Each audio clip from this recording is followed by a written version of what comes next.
personal process of working through some challenging situations in games comes down to two things. Number one is controlling what I can control. Things like your effort, things like focusing on your scouting report and knowing your opponent and putting in the work beforehand during the week in practices before your games. Like all of those things that I can control that are mostly effort based. I think about those things during challenging situations because one thing is to control what you can control, but the second thing is to trust that process of all the work that I had put in already. So if I can trust what I've already done, the work that I put in, and I can actually put in that effort, then no matter what challenging situation I face during the game, I'm okay to handle it. I just need to keep going and keep pushing because eventually all the work that I put in will show and the outcome will turn in my favor.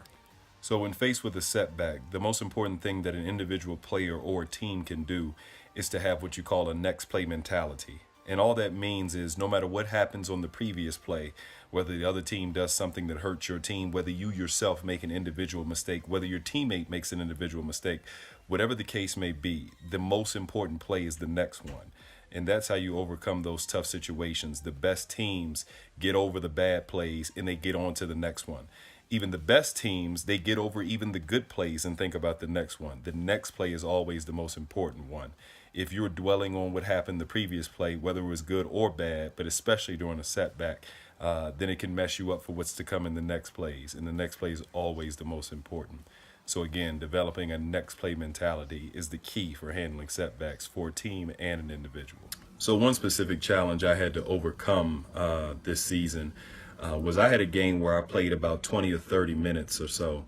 And I actually had zeros across the board from my box score. I had 0 points, 0 rebounds, 0 assists, 0 steals. I had never had a game like that in my life. Plus, we lost the game. And so as I look back at that and I'm thinking, well, did I help my team at all? Did I do anything right? So what happens when you have a situation like that or this specific challenge for me, I had to look back at the film and see what I did wrong and see what I could have done better. But as I looked at the film, what I noticed was I was making the right decisions, shooting the right shots, making the right plays on the defensive end and offensive end.